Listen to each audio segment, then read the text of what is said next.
2020, El Año de Pandemia, the E-Media Year-End Special. Otro year-end report yaton, mga kapartners, asiguraw, otro pesaw impact también, el cosa kanaton kere dale mira iuwi, con share na diferente mga records, ya registra na 11 police stations aki na syudad de Zamboanga. Prinsipya na aksidente vehicular, insidente de tiro, kema y otros pa. Iparadale kanaton el completo report, taki el recorded VTR ni partner Joseph Sosobrad. 2020, El Año de Pandemia, the E-Media Year-End Special.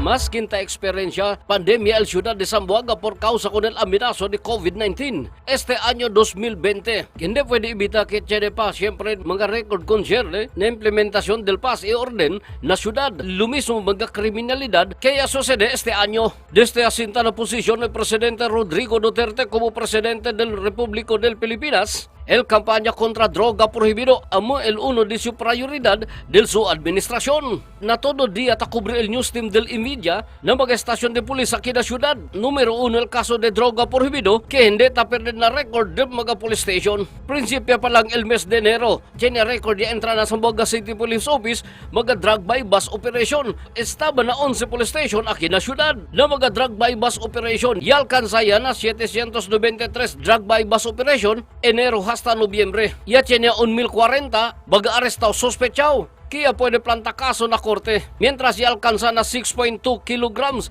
del aligaw shabu, itiene este market value de 42,115,203 de pesos y también 17 gramo del aligaw seco hojas de marijuana. Etiene este market value de 2.2 million de pesos. Ya pwede confiscar na posisyon con el mga arestado sospechado drug pusher. Sa taon ngayon na January to November, no, sa taong kasalukuyan, meron ho tayong 793 no, na kaso na naitala.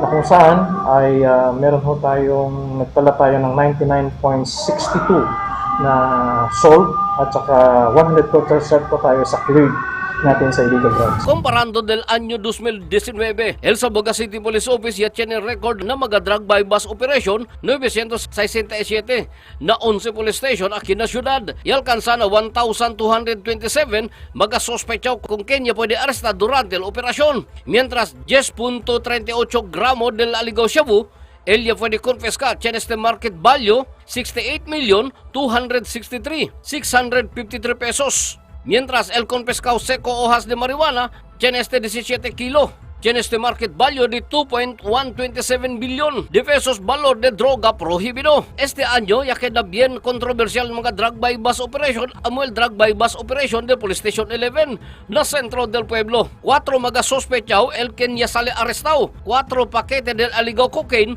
Tiene este pesadas de 400 gramos. Tiene este market value de 2.2 million de pesos. Ella puede confiscar con el 4 arrestados sospechados. Cuando él iba con este laboratorio test con el aligaw cocaine, ya sale este negativo a según azúcar, el substance del confiscado aligaw cocaine. Donde manada magasambuangueño, el Kenya sale asustado con el resulta. Después lang el resulta, ya ordena el corte na Police Station 11 para larga con el 4 aligaw sospechados. Mayroon siyang absorption na nag-absorb siya in infrared region. Specific yan sa mga banding ng bawat substance. So, doon mo malalaman, at least we have an idea kung anong substance ba yung sinubmit nila.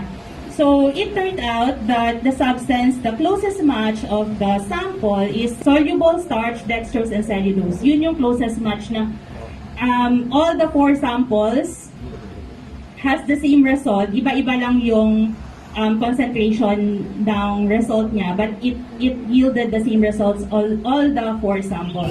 Comparando del año 2019, según con el City Police Director, Colonel Rexwell Reyes, más alto el número del mga drug by bus operation base na datos del Zamboanga City Police Office. donde tiene 967 drug by bus operation, 1,227 con quien ya puede arrestar.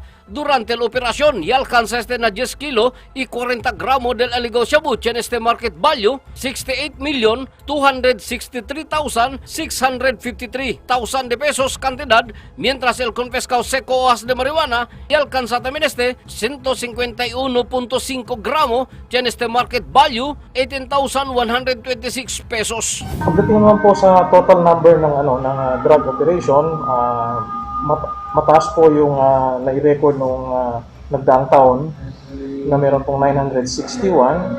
So, meron ho naman tayong bumaba ho tayo ng konti lang, 99.47 yung mga na-solve na kaso at meron ho tayong 100% na cleared dito sa mga kaso ng illegal drugs. Base en la récord de Zamboanga City Police Office acerca con el incidente de tiro, principia enero hasta na mes de noviembre. Ya tenía 53 shooting incident, donde el ika-53 amuel un pulis quien ya queda víctima. Ya conoce como si Police Senior Master Sergeant Leo San Juan. Kun San Juan ya tira con él en enfrentera de Gallera del Sinulog. Cuando pabulbi de enseguida ya tira con él el sospechado. Amuel causa de su enseguida muerte. El otro incidente de tiro amuel matanza con el un principal del Muti Elementary School. Con el víctima ya supla con de tiro el desconocido sospechado na de este mismo residencia na Barangay Buenavista. No hay también puede salvar con él un mujer empleado de un compañía na Barangay de Kasanyangan. Ya tira con él desconocido riding in tandem sospechado. Antes pa man termina el año 2020, un pulis pa el ya queda víctima de tiro na checkpoint del Barangay de Curuan. Durante el duty del pulis,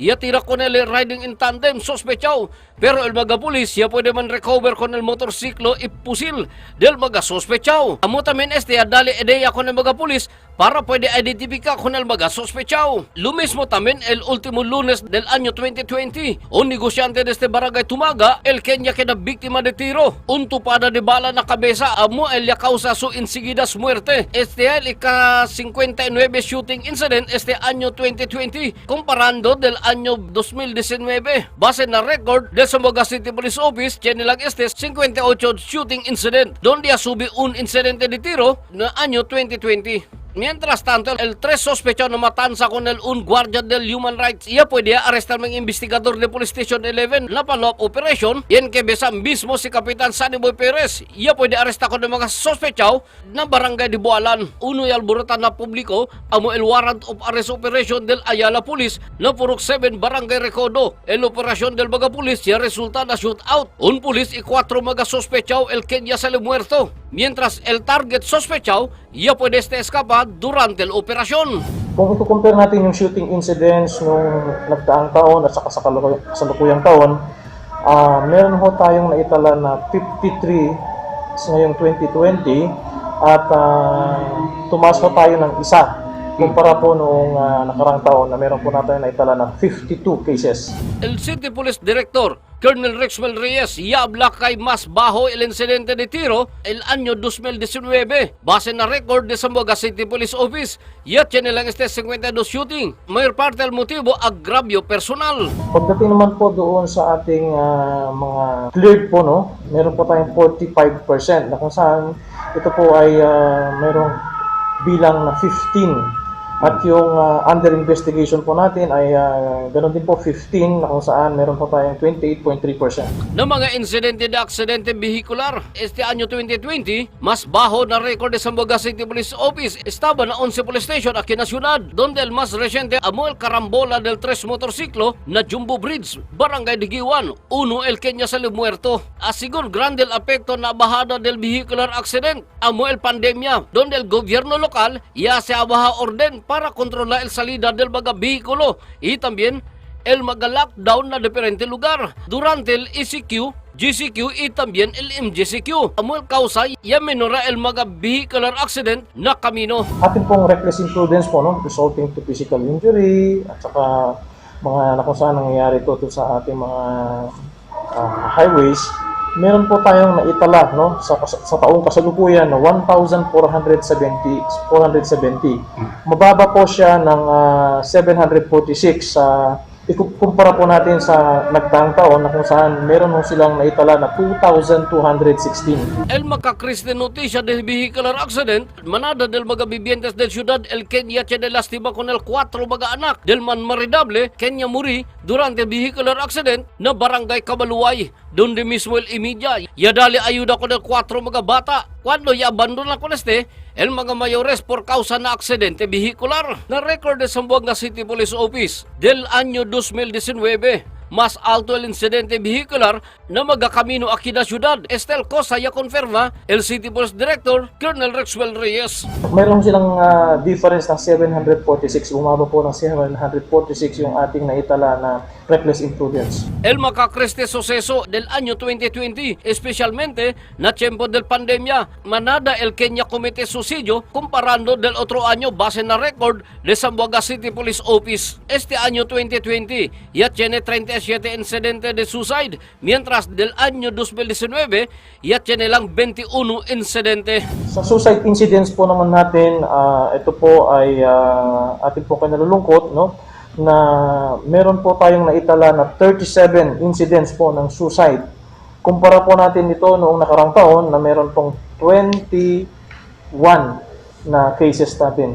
Base na investigasyon del mga pulis, ya sabi kay mayor parte motibo amo el depresyon por causa na pandemia, donde no hay con quien anda pa siya, no hay con quien pwede bang kwento mga amigo y amiga na por causa na sitwasyon. Tiene mga biktima, no hay mas pwede aguantar na depresyon. Rason para tiene con estos decidia lang termina el de la vida por medio de kulga el de ila mga peskueso. Napansin po natin no, na ito po yung tumaas ng ganito. Tinitingnan ho natin yung naging dahilan po sa ating mga at karamihan po sa ating nakita na dahilan ng insidente natin ng suicide ay yung depressed po yung mga biktima. Masasabi siguro natin na meron pong kinalaman itong pandemya dahil yan din po ang isa sa concern ng ating health officials and health agencies na bantayan yung estado ng mental health status ng ating mga citizen. Este año 2020, un grande honor de Zamboanga City Police Office, amo un zamboangueño el Kenya Sinta como CPNP. Ya conoce como el Director General de Bolsenas, si General Senas. Ya cambia con General Cascolan, Kenyan retire del noviembre este año. Se acorda del meses que ha pasado, si Director General Sinas, ya queda controversial después alegaumente, ya queda envuelto na un social gathering. Kita prohibit el National Task Force COVID-19 na implementación del social distancing. Na magasigi dito sa operasyon kontra smuggling, el Bureau of Custom na entero anyo y alcanza na 2.2 billion de pesos valor del mga confiscado smuggled sigarilyo el ya destroza el custom. Este el cosa ya confirma el District Corrector del Bureau of Custom, segundo Sigmund Prodbarte. Este año asigun, katres sila ya destroza mga confiscado smuggled sigarilyo. Ito no, for the year 2020, 2.2 billion worth na mga illicit goods, cigarette making materials. Lahat ng mga agencies dito tumutulong para magkaroon ng ganito. So ito ay pangatlo na for the year. This is worth 180 million, 183, around 5,000 master cases. Del año 2019, mas menor el operasyon donde kados beses lang el custom ya conduce destruction of illicit goods. El operasyon kontra smuggling amo para mas intensifika el kampanya kontra smuggling por causa asigun este operasyon nila para intensifika el operasyon por causa con el economic sabotage. Medyo mas masigasig ngayon. Medyo ano rin yung last year, dalawa rin yata tayo nakasira. But this year kasi mas nag-intensify yung effort. So talagang dahil utos ni Commissioner, kailangan turuan natin sila na magkaroon ng alternatibong paraan kung paano kumita. Por causa con el puwersa kampanya kontra smuggling, el Bureau of Custom ya subí el de ila koleksyon donde manada mga negosyante el Kenya pagaya con el de ilas duties in taxes. Dapat ka lang kabahan kasi nag-intensify tayo. May dagdag na tauhan, may dagdag na coordination. Meron na tayong mga drones na pinapalipad at meron na tayong mga tumutulong na mga bangka at meron tayong nire-request pa rin na additional satellite phones o anumang gadget. And these are meant actually na paigtingin palalo at hindi lang dito but all over sa area of jurisdiction natin itong Samba Sultan. Esta es razón para el Zamboanga Port Authority ya que the Billionaire Port por causa yan hit el Bureau of Customs con el DILA target. Last year, nakakolekta tayo, 400 yung target. Pinakakolekta tayo ng 600 million, so we exceeded the target. Ngayong year po na to, nasa 5 billion na po tayo. Going for 5 billion, nasa 4.6 na ngayon. And for this month, we might hit the 390 target million. So aabot tayo ng 5 billion. So nakuha po natin yung ating self-imposed na target from 600 million going to 5 billion. So sinasabi na nga natin, billionaire port na po ang Zamboanga.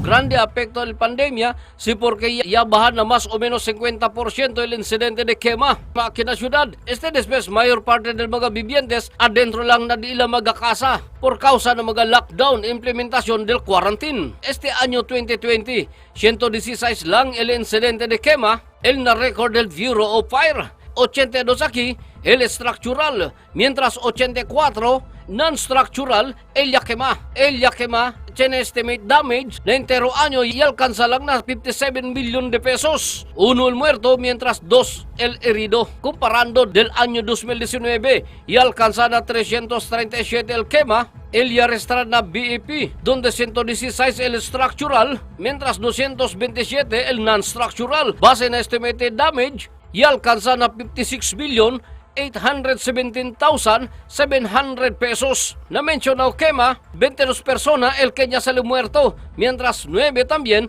el que ya sale herido. Del octubre este año 2020, el ciudad de Zamboanga ya sale bien afectado en aspecto del seguridad. Después lang rebenta el 2 bomba na hulosulu, particular na un restaurant, 5 mga pulis, soldado y civilian, el que ya sale muerto, mientras 18 también el que ya sale herido na twin bombing na Hulo proper. ¿Cuántos metros lang na police station y también municipio de Hulo? Na más reciente operación del mga polis contra con el mga sospecho de bombing, un mujer Indonesia nacional aligado suicide bomber, el con quien ya puede arrestar el mga autoridad, ya puede arrestar la autoridad, ya puede confiscar na posesión, bomb vest y mga bomb component. Con el sospechado mujer, bomb expert na operasyon también aquí na ciudad contra con el mga aligo Abu Sayyaf y también bomb expert. El combinado fuerza del SAP, Zamboanga City Police Office, Police Station Sinunok. Allá puede también arrestar con el 2 aligo sospechado bomber y miembro del aligo Abu Sayyaf. El con quien ya puede arrestar el mga pulis na lower Calarian. Ya puede kanila confiscar na nila posisyon, mga bomb component y también plug del ISIS. Na mas reciente operación del mga pulis contra con el mga Abu Sayyaf aquí na ciudad. 2, el que ya sale muerto también. Na operación del mga pulis. El operación ya hace na mar del barangay Taluksangay, donde 2 muertos después embisteste na mga pulis. El mga pulis, uno lang del mga frontliner aquí na ciudad, que implementa con el health protocol del local task force COVID-19. Estos también el encargado na vigilación del seguridad na entero ciudad na ayuda del militar. Para na 2020, año de pandemia, special year-end report. Joseph Sosobrano, Immediato, Solid.